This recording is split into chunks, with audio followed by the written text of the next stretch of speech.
Olá, oitavo ano! Sou Adriana Pires, professora da Rede Estadual de Ensino do Rio de Janeiro. Estamos juntos para mais uma videoaula de português. Vamos começar a aula de hoje com o gênero textual jornalístico editorial. Você sabe o que é um editorial? Pois bem, o editorial é um gênero discursivo que tem a finalidade de manifestar a opinião de um jornal ou algum órgão de imprensa sobre um acontecimento importante no cenário nacional ou internacional. Não é assinado, porque não deve ser associado a um ponto de vista individual. Deve ser enfático, quer dizer, dar ênfase, destaque, equilibrado e informativo. Deve apresentar os argumentos que sustentem a posição assumida pelo jornal.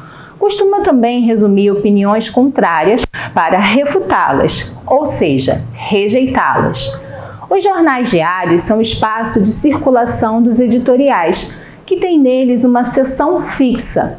Geralmente, essa seção aparece logo nas primeiras páginas, próxima às colunas de opinião, que abordam temas da vida política nacional e internacional.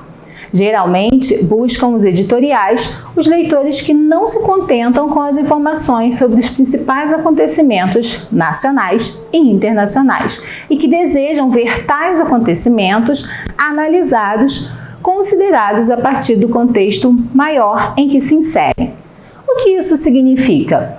Significa que quem busca os editoriais não busca apenas saber de um fato, e sim do posicionamento da opinião daquele jornal sobre o fato.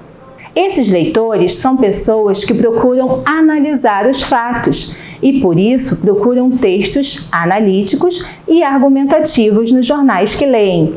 Esperam encontrar não só a opinião do jornal, mas também uma confirmação da posição que elas mesmas têm a respeito dos acontecimentos analisados.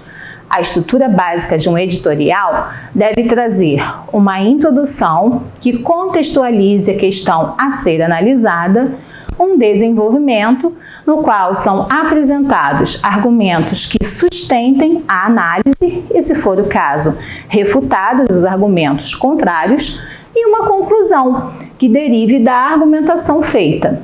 A diferença básica entre um editorial e um artigo de opinião, que são gêneros argumentativos, é, por um lado, a extensão. Enquanto os artigos são mais longos, editoriais devem ser curtos, porém mais enfáticos, tratando a questão central de modo resumido e objetivo. Por outro lado, diferenciam-se quanto à perspectiva adotada para a análise. Os editoriais não são assinados e não podem ser associados a uma perspectiva subjetiva, já que tem como função expressar o ponto de vista do periódico em que são publicados.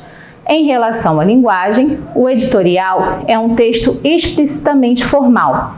Representa o periódico no qual circula e, por esse motivo, deve garantir que a imagem que dele fazem os leitores seja a melhor possível. No caso da linguagem, isso significa adotar como referência o padrão culto da língua escrita. Marcas de pessoalidade, primeira pessoa, não devem aparecer nos editoriais, até porque, como já falei antes, há impessoalidade nos editoriais, ou seja, são escritos em terceira pessoa. Que tal vermos um editorial? Editorial sem queda de braço. 26 de fevereiro de 2021, às 22h15. Sexta-feira à tardinha, quando autoridades antecipavam o endurecimento das medidas de controle para a propagação do vírus, uma frase prontificou como divisor de águas. Não vai existir queda de braço, disse o governador Ronaldo Caiado, na ocasião acompanhado dos prefeitos de Goiânia, Rogério Cruz, e de Aparecida, Gustavo Mendanha. A afirmação derivava do fato de as medidas detalhadas nesta edição terem sido construídas em conjunto com o setor produtivo, representado pelas lideranças empresariais. Trata-se de um gesto que, finalmente, interrompe a falsa oposição entre saúde e economia. Um não existe sem o outro, a não ser no discurso vazio e mesquinhamente arquitetado para fins eleitorais. Enquanto a nação era massacrada com toda sorte de desinformação para ficar dividida e, com isso, viabilizar projetos políticos pessoais, não havia espaço para essa saída coletiva. O que se viu ontem no saguão do Paço Municipal foi a demonstração de uma maturidade absolutamente necessária para que, como sociedade, encontremos uma saída. E ela só virá se todos estiverem remando para o mesmo lado. Curtinho, né? Vamos aos destaques? O que está na cor laranja é a introdução, na qual há o contexto a ser analisado, o fato, a situação. O que está na cor verde faz parte do desenvolvimento, onde temos os argumentos referentes à análise do contexto. E na parte laranja, a conclusão, ou seja, onde podemos encontrar uma sugestão para a solução do fato analisado. Vemos isso na seguinte afirmação: para que, como sociedade, encontremos uma saída, e ela só virá se todos estiverem remando para o mesmo lado. Agora falaremos sobre os textos literários. Você sabe o que é um texto literário? A palavra literário traz o significado de pertencer à literatura, termo que vem do latim litera, ou letra. No seu sentido primário, portanto, texto literário é o que manifesta uma ideia escrita em linguagem elaborada de forma a causar emoções no leitor. Para ser considerado literário, o texto obrigatoriamente deve possuir uma elaboração especial e peculiar, com traços que não existem nos textos não literários, com uma linguagem bem elaborada, artística, descrevendo um universo todo específico de cada autor e, portanto, desconhecido do leitor. O texto literário deve ter uma função poética e uma função estética, dentro de um estilo próprio de cada escritor. Os textos literários preocupam-se mais com a linguagem e não com a informação. Geralmente, tem caráter ficcional, voltando-se ao imaginário. São as narrativas, os contos, as lendas, fábulas, poemas, enfim, todo o universo da literatura. E aí, lembraram? Com certeza, vocês já leram textos literários. O texto literário precisa ter algumas características essenciais. Também deve criar uma interação entre o autor e o leitor através de recursos como pontuação diferenciada e figuras de linguagem, além do vocabulário que transmita o que o autor pretende, criando assim arte e beleza para a imaginação do leitor. Para criar essa identificação, o autor deve estabelecer musicalidade e ritmo ao texto literário, organizando frases e parágrafos de forma a tocar a sensibilidade de quem lê. Veja um exemplo. Palavra mágica. Certa palavra dorme na sombra de um livro raro. Como desencantá-la? É a senha da vida, a senha do mundo. Vou procurá-la. Vou procurá-la a vida inteira, no mundo todo.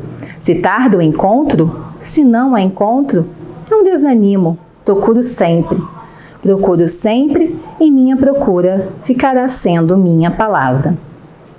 Lindo, não? Perceberam como há musicalidade e ritmo nos versos do poema? Podemos dizer que a literatura é uma manifestação artística, cultural e social, com texto ficcional, com ênfase na forma, função poética, com uso de recursos estilísticos, as figuras de linguagem. O objetivo é emocionar, sensibilizar o leitor. Para entender melhor os textos literários, precisamos saber o que é denotação e conotação. Alguém sabe a diferença? Anotem aí. Conotação, linguagem figurada, carregada de novos significados. Denotação, linguagem de dicionário, sentido real. O texto literário está para a conotação, como o não literário para a denotação. Analisem os exemplos ao lado. As flores lindas da primavera já aparecem. Mulheres são frágeis flores. Os cães ferozes latem pouco. Pobres ladrões, cães da noite perdida e vã. O seu olhar ilumina toda a esperança eterna. A luz que ilumina o dia é natural. Agora é com vocês. Em quais temos conotação e nas quais há denotação? Lembrem-se que acabamos de aprender cada conceito. Bom, acertou quem respondeu que há conotação nos exemplos: mulheres são frágeis flores, pobres ladrões, cães da noite perdida e vã, e o seu olhar ilumina toda a esperança eterna. Então, nos exemplos, as flores lindas da primavera já aparecem, os cães ferozes latem pouco e a luz que ilumina o dia é natural, a denotação. Vocês aprenderam direitinho. Texto literário. Emocionar, sensibilizar. Ficção, recriação da realidade. Linguagem ambígua. Linguagem poética, linguagem conotativa. Texto não literário. ênfase no conteúdo. Linguagem denotativa, realidade apenas traduzida. Linguagem objetiva, informar, explicar. Bem mais fácil, né? Que tal praticar um pouco? Vejam com atenção a seguinte questão. Leia os trechos dos textos a seguir para responder a questão. Piratininga virou São Paulo. O colégio é hoje uma metrópole. Os padres jesuítas José de Anchieta e Manuel da Nóbrega subiram a Serra do Mar nos indos de 1553 a fim de buscar um local seguro para se instalar e catequizar os índios. Ao atingir o planalto de Piratininga, encontraram um ponto ideal. Tinha ares frios e temperados como os da Espanha, e uma terra muito sadia, fresca e de boas águas. Soneto sentimental à cidade de São Paulo. Ó cidade, tão lírica e tão fria, mercenária, que importa? Basta. Importa que à noite, quando te repousas, morta, lenta e cruel te envolve uma agonia. Sobre os trechos dos textos, é correto afirmar, exceto letra A. O primeiro texto explora a linguagem não literária, caracterizada pelo uso da função referencial, que preza pela objetividade e imparcialidade da informação. O segundo texto explora a linguagem literária, na qual podemos observar o emprego de recursos estilísticos e expressivos, predominância da função poética da linguagem. As notícias, artigos jornalísticos, textos didáticos, verbetes de dicionários e enciclopédias, anúncios publicitários e textos científicos são exemplos da linguagem não literária. E letra D, os textos literários apresentam uma preocupação com o objeto linguístico. Suas características são bem delimitadas, como o uso da objetividade, a transparência e o compromisso em informar o leitor. E aí, está bem fácil? Qual afirmação está incorreta? Isso mesmo, a letra D. Os textos literários apresentam uma preocupação com o objeto linguístico.